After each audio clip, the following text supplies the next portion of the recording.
नमस्कार, स्वागत है study with Ravi YouTube channel में। आज पढ़ेंगे भारत का इतिहास, जो बहुत ही महत्वपूर्ण प्रश्न है और वीडियो को लास्ट तक देखें।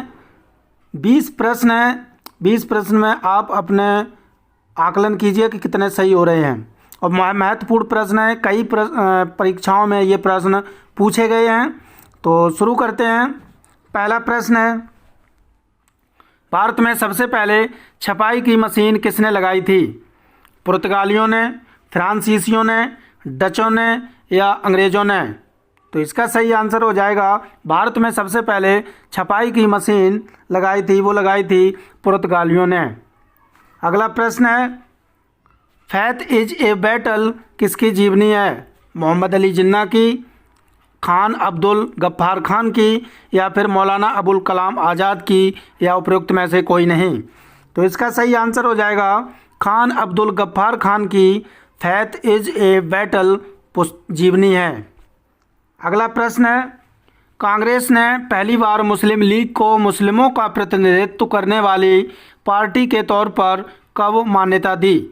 1912 में, 1914 में या 1916 में या 1923 में? तो इसका सही आंसर हो जाएगा 1916 में।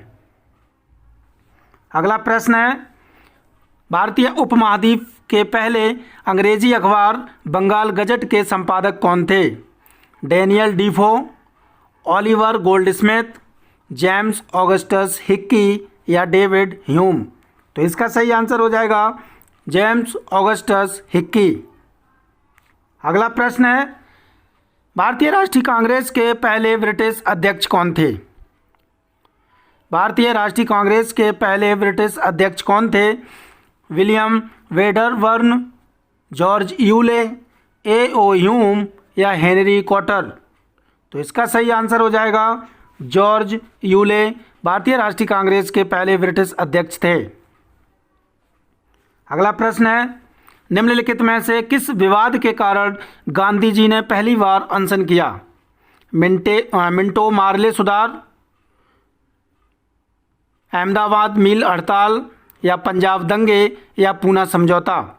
तो इसका सही आंसर हो जाएगा अहमदाबाद मिल हड़ताल के कारण गांधी जी ने पहली बार अनशन किया था।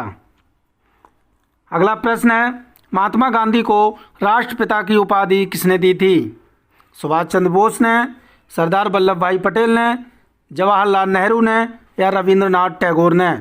तो इसका सही आंसर हो जाएगा सुभाष चंद्र बोस ने राष्ट्रपिता की उपाधि दी थी महात्मा गांधी जी को और रविंद्रनाथ टैगोर ने बापू की उपाधि दी थी।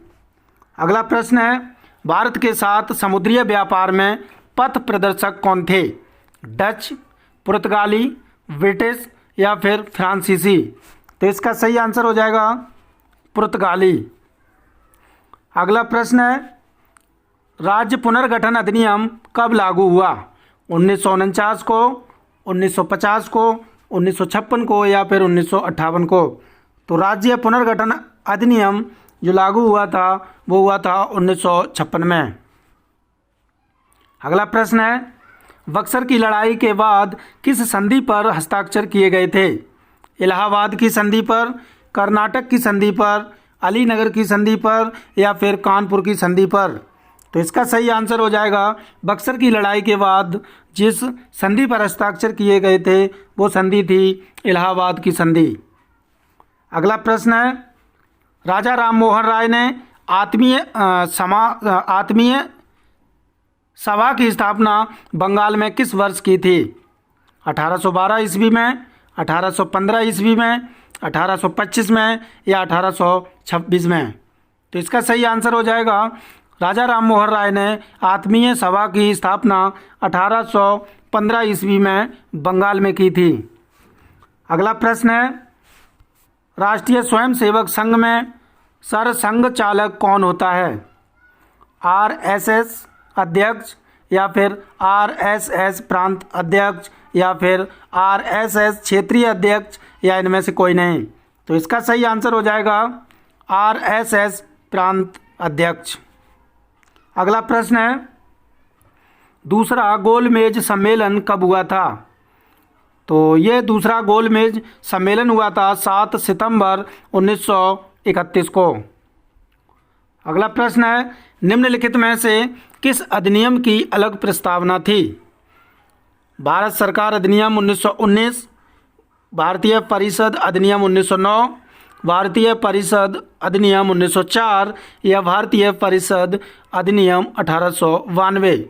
तो इसका सही आंसर हो जाएगा भारत सरकार अधिनियम 1919 की अलग प्रस्तावना थी। अगला प्रश्न है, निम्नलिखित में से महाराजा रणजीत सिंह की राजधानी किस स्थान पर थी? अमृतसर, पटियाला, लाहौर या कपूरथला? तो इसका सही आंसर है महाराजा रणजीत सिंह की जो राजधानी थी वो थी लाहौर। अगला प्रश्न है, ब्रिटेन के किस राजनेता ने 1857 के विद्रोह को राष्ट्रीय उत्थान कहा था? कैनिंग, ग्लैडस्टोन, पामरस्टोन या फिर डिज़रायली?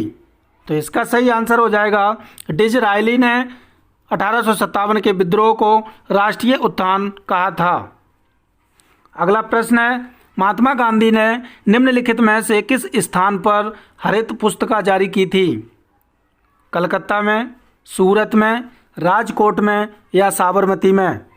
तो इसका सही आंसर हो जाएगा राजकोट में। महात्मा गांधी ने हरित पुस्तिका जो जारी की थी वो राजकोट में जारी की थी ब्रिटिश सरकार के विरोध में। अगला प्रश्न है, गांधी इरविन समझौता पर कब हस्ताक्षर किए गए? 5 मार्च 1931 को, 6 मार्च 1931 को या 7 मार्च 1931 को या फिर 8 मार्च 1931 को? तो इसका सही आंसर है 5 मार्च 1931 को गांधी इरविन समझौते पर हस्ताक्षर किए गए थे। अगला प्रश्न है, मुस्लिम लीग के किस अधिवेशन में मोहम्मद अली जिन्ना ने बांटो और छोड़ो का नारा दिया था? लखनऊ अधिवेशन 1931 में, कराची अधिवेशन 1933 में या लाहौर अधिवेशन 1940 में या कराची अधिवेशन 1943 में? तो इसका सही आंसर हो जाएगा कराची अधिवेशन 1943 में। मुस्लिम लीग की स्थापना 1906 में ढाका में की गई थी। मोहम्मद अली जिन्ना इस संगठन के प्रमुख नेता थे। अगला प्रश्न है, आज़ाद हिंद फौज की स्थापना किस देश में की गई थी? भारत में, सिंगापुर में, जापान में या जर्मनी में? तो इसका सही आंसर है सिंगापुर में। और ये आज़ाद हिंद की फौज सुभाष चंद्र बोस और राम बिहारी बोस ने इंडियन इंडिपेंडेंस लीग और इंडियन नेशनल आर्मी की स्थापना सिंगापुर में 1943 ईस्वी में की थी। ये थे 20 महत्वपूर्ण इतिहास के प्रश्न अच्छे लगे हों तो लाइक करें, सब्सक्राइब करें और बेल आइकन ज़रूर दबा लें जिससे कि आने वाले वीडियो का नोटिफिकेशन आप तक पहुंचता रहे। और प्लीज़ शेयर कीजिए वीडियो को। Thank you.